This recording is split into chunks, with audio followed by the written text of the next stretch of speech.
అవన్నీ ఉంటే అరే బాబు ఆయనకి టైర్ ఎక్కిందంట ఇబ్బంది పెద్ద ఆయన బతికే ఉన్నాడు కానీ బై ద టైం అన్న దగ్గర ఒక ఛాన్స్ ఉంటుంది, ప్రాబిలిటీ ఉంటుంది. పంచనామా రిపోర్ట్ వచ్చిందా?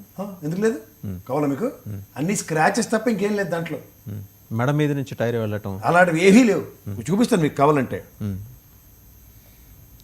అలా కాదు, ప్రభుత్వం డిస్ప్లే చేయండి, లేకపోతే నా దగ్గర ఉంది ఇస్తాను నేను. అదే ప్రభుత్వం ఇప్పుడు ముఖ్యమంత్రి గారు అంత మాట అన్నారంటే ప్రభుత్వం దగ్గర నిర్దిష్టమైన ఆధారం లేకుండా ఆయన మాట్లాడరు కదా. నేను అంటుంది అదే సార్, మీరు నిర్దిష్టమైన ఆధారంతో మాట్లాడండి, నేను కాదంటలే. కానీ నిర్దిష్టమైన ఆధారం పోస్ట్ మార్టం రిపోర్టు, పంచనామా రిపోర్టు, ఇవి కదా మన బేసిక్స్.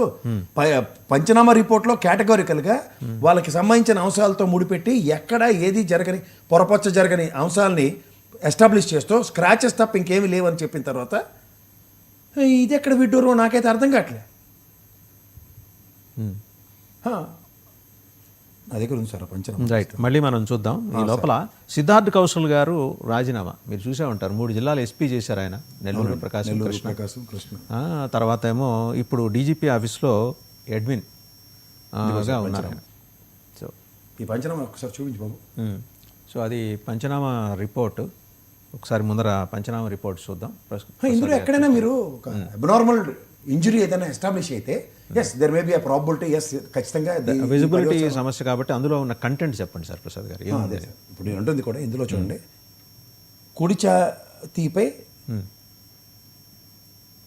గీకుడు చీలుడు గాయం, కుడి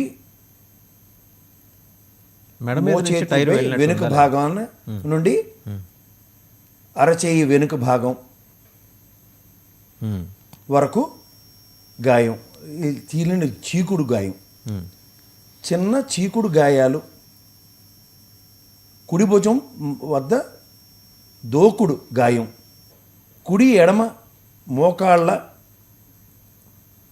వద్ద చిన్న చిన్న దూకుడు గాయాలు, ఎడమ చేయి చిటికెన వేలు మీద ఒక గాయం. ఓకే, మొత్తానికి ఏంటంటే మెడ మీదుగా టైర్ వెళ్ళినట్టయితే అందులో ఎస్టాబ్లిష్ లేదు సార్. పంచనామా రిపోర్ట్ ఉంది, ఇది మనం మనం ఎవరిని ఫాల్స్ ఇల్యూషన్స్లో తీసుకెళ్లాల్సిన అవసరం లేదు. పైపచ్చు అది ఇన్వెస్టిగేషన్లో కూడా ఉంది. నిన్న కోర్టు ప్రొసీడింగ్స్లో కూడా they just fail to produce the necessary things. Bench judge గారు కూడా he has given a bulldozing situation. మీకు 2 వీక్స్ దేనికి కావాలి, ఈ రోజుకి కూడా మీకు ఆధారాలు ఏమంటే ఒక ఆయన గౌరవ పోలీస్ డిపార్ట్మెంట్ చెప్పింది ఏంటి తెలుసా సార్, ఈవెన్ పబ్లిక్ ప్రాసిక్యూటర్ గారు కూడా ఇది మాకు ఒక వీడియో ఆధారిత దీని మీద మేము ముందుకు వెళ్తున్నాం అని చెప్పారు. అది ఎంతవరకు జస్టిఫై అవుతుంది సార్ సోషల్ మీడియాలో? సరే, లెట్ ఇట్ బి.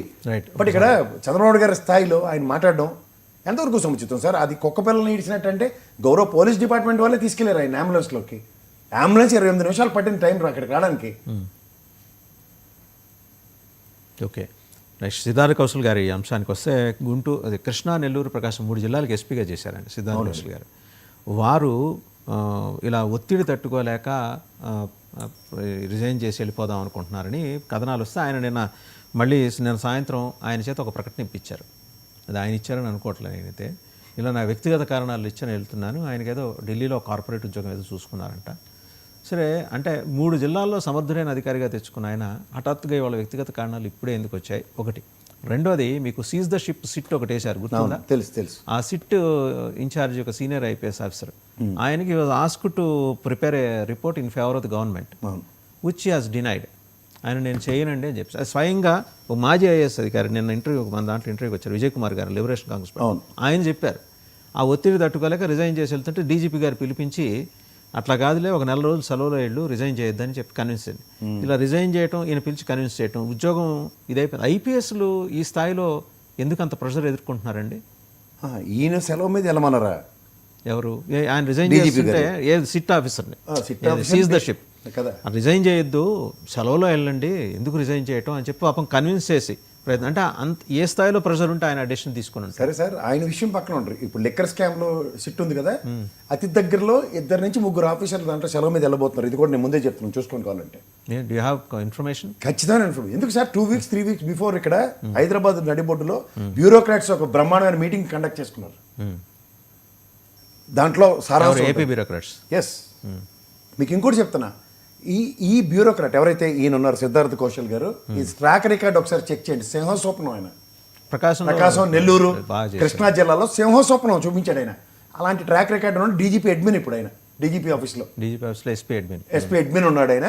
అలాంటి స్థాయి కలిగిన వ్యక్తులకి ఏ విధమైన గౌరవ మర్యాదలు వస్తున్నాయో చూసుకోమనండి ఒకసారి. ఈయన సంగతి సరే, సీజర్షిప్ సిట్ ఆయన కూడా సీనియర్ ఆఫీసర్. అంతే, అలాంటి వాళ్ళందరికీ ఇన్ ఫేవర్ ఆఫ్ గవర్నమెంట్ ఏదో రిపోర్ట్ రాయమన్నాడు, నేను రాయనన్నారు ఆయన. అదే అది ఒక ఐఏఎస్ ఆఫీసర్ చెప్పారు, మాజీ ఐఏఎస్ చెప్పారు ఆయన. సార్ నేను ఒకటి చెప్పిన, సిస్టంలో ఉన్న వాళ్ళు, సిస్టమ్ బయట ఉన్న వాళ్ళు, ఉదాహరణకి సిస్టంలో ఉన్న వాళ్ళు అంటే బ్యూరోక్రాట్స్, మాజీ సిస్టంలో ఉన్న బ్యూరోక్రాట్స్ ఉంటారు. అలాగే మీకు నాకు ఇవాళ మనం ఇన్నాళ్ళు బట్టి మార్కెట్లో ఉండి మనకి ఓ 4-5 కూడా తెలియకుండా ఎవరు ఉండం కదా. ఉన్నప్పుడు ఎట్లాంటి ప్రెజర్స్ అక్యుములేట్ అవుతున్నాయో, వాళ్ళు ఏ విధంగా సఫర్ అవుతున్నారో మనకైనా నోరు పోయికాలం ఏం లేదు కదా. నేను మాట్లాడుతున్నప్పుడు ఏ రోజు